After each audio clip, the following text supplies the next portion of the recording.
दोस्तों नमस्कार। आज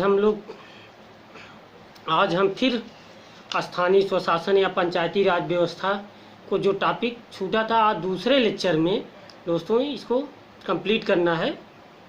तो आइए देखते हैं हम लोग 73वां संविधान संशोधन 1992 जो पीवी नरसिम्हा राव के कार्यकाल में आया था, उसको संवैधानिक ढांचा भी मिला। हमारे देश में 24 अप्रैल 1993 से लागू हो गया और उसी दिन दोस्तों पंचायती दिवस मनाया जाता है। पंचायत दिवस 24 अप्रैल को मनाया जाता है। दोस्तों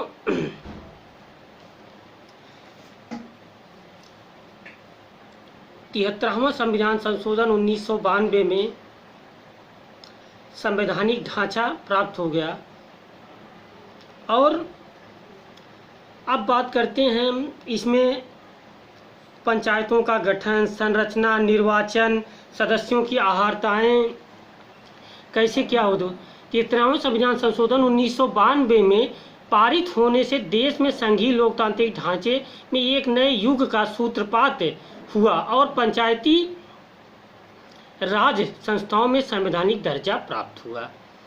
इस संविधान संशोधन के द्वारा भाग 9 को पुनः स्थापित किया गया। संविधान में भाग 9 स्थापित कर दिया और उसमें 16 नए अनुच्छेद जोड़े गए जो 243 ए से 243 ओ तक रखा गया।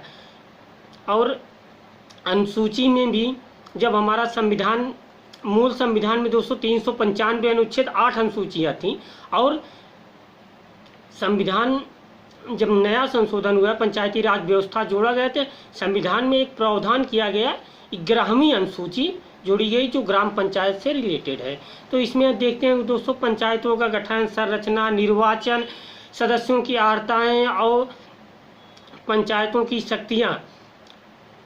तो दोस्तों जो 11वीं अनुसूची लाई गई तो उसमें कुल 29 विषय रखा गया जिन पर पंचायतों की विधि बनाने की शक्ति प्रदान की गई।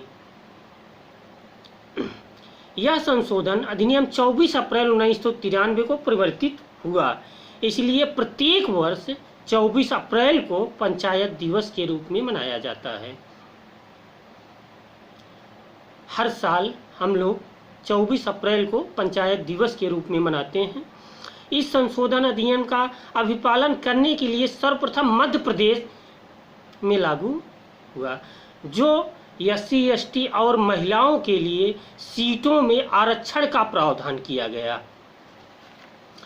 स्थानीय निकायों को मजबूत बनाने के लिए और वित्तीय स्थिति को भी मजबूत बनाने के लिए राज्य वित्त आयोग और राज्य निर्वाचन आयोग का प्रावधान किया गया। ग्रामवासियों में शक्तियों का विकेंद्रीकरण कर उन्हें विकास के मूल प्रशासन में भागीदारी के योग्य बनाया गया और यही सामुदायिक विकास का प्रतिनिधित्व करता है। आर्टिकल 40 में हमारे संविधान निर्मात्री उस समय यह प्रावधान किए गए कि राज्य ग्राम पंचायतों के गठन के लिए अहम कदम उठाएगा और उन्हें स्वायत्त शासन की इकाई के रूप में कार्य करने के योग्य बनाने के लिए आवश्यक शक्तियों और अधिकार प्रदान कराएगा। ये उस समय के हमारे संविधान निर्माता आर्टिकल 40 में इसका प्रावधान किए थे। अब देखते हैं दोस्तों ग्राम सभा, ग्राम पंचायत क्या होता है। ग्राम सभा किसे कहते हैं, ग्राम पंचायत किसे कहते हैं, दोनों में क्या अंतर है। तो दोस्तों ग्राम सभा किसी ग्राम के निर्वाचक नामावली में दर्ज नामों वाले व्यक्तियों को सामूहिक रूप से ग्राम सभा कहा जाता है।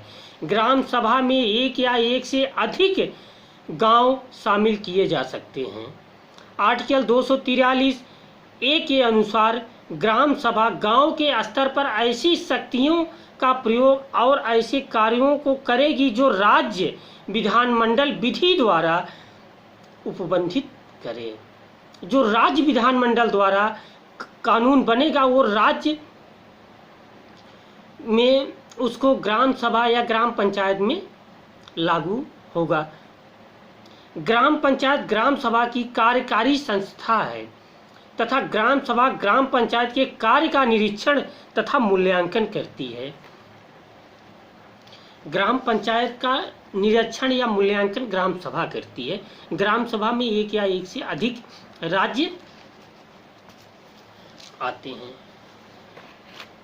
तो आगे देखते हैं हम लोग पंचायतों के गठन की संरचना। पंचायतों अनुच्छेद 243 बी में यह प्रावधान किया गया है कि पंचायती राज व्यवस्था का प्रावधान करता है आर्टिकल अनुच्छेद 243 बी। प्रत्येक राज्य में ग्राम स्तर पर ग्राम पंचायत, क्षेत्र पंचायत, जिला पंचायत का प्रावधान किया गया है, किंतु उस राज्य की जनसंख्या सबसे अहम है। उस जिला स्तर का गठन का प्रावधान किया गया, किंतु उस राज्य में उसकी जनसंख्या 20 लाख से कम है तो वह मध्यवर्ती स्तर पर पंचायतों का गठन करना आवश्यक नहीं है। अगर 20 लाख से जनसंख्या कम है तो हम मध्यवर्ती स्तर पर पंचायतों का गठन करना आवश्यक नहीं है। अभी तक देखा गया है कि जो बलवंत राय मेहता कमेटी थी या समिति थी 1957 में जो आई थी, 1958 में सरकार को रिपोर्ट सौंपी गई, तो उसी का प्रावधान फॉलो हो रहा है। तो आगे चल करके ये जब संवैधानिक ढांचा प्राप्त हुआ तो हर राज्यों में कहीं न कहीं त्रिस्तरीय की व्यवस्था की गई। उसी हिसाब से चला गया। ग्राम पंचायत, क्षेत्र पंचायत, जिला पंचायत में 3 डिवाइडेशन किया गया और 3 त्रिस्तरीय के प्रावधान पे फॉलो हुआ। तो हम देखते हैं हमारा एक राज्य पश्चिम बंगाल है, वहाँ पे 4 स्तरीय चुनाव का प्रावधान किया गया, जिसमें ग्राम पंचायत, अंचल पंचायत, आंचलिक परिषद और जिला परिषद का प्रावधान किया गया है। तो अनुच्छेद 243 सी में राज्य विधानमंडल को विधि द्वारा पंचायतों की संरचना के संबंध में उपबंध करने की शक्ति प्रदान की गई है। तो दोस्तों, आज हम पंचायतों के गठन की संरचना को देखते हैं। इसके आगे लेक्चर में हम लोग पंचायतों में आरक्षण, पंचायतों का कार्यकाल, पंचायतों की शक्तियां, राज्य निर्वाचन आयोग, वित्त आयोग, राज्य वित्त आयोग देखेंगे। आज के लिए इतना ही। धन्यवाद दोस्तों। और दोस्तों, गुरुकुल द नॉलेज एकेडमी को सब्सक्राइब करना ना भूलें और इसको देखें शुरू से अंत तक। जो कमियां हो इसको कमेंट में आप लोग लिख सकते हैं। धन्यवाद दोस्तों।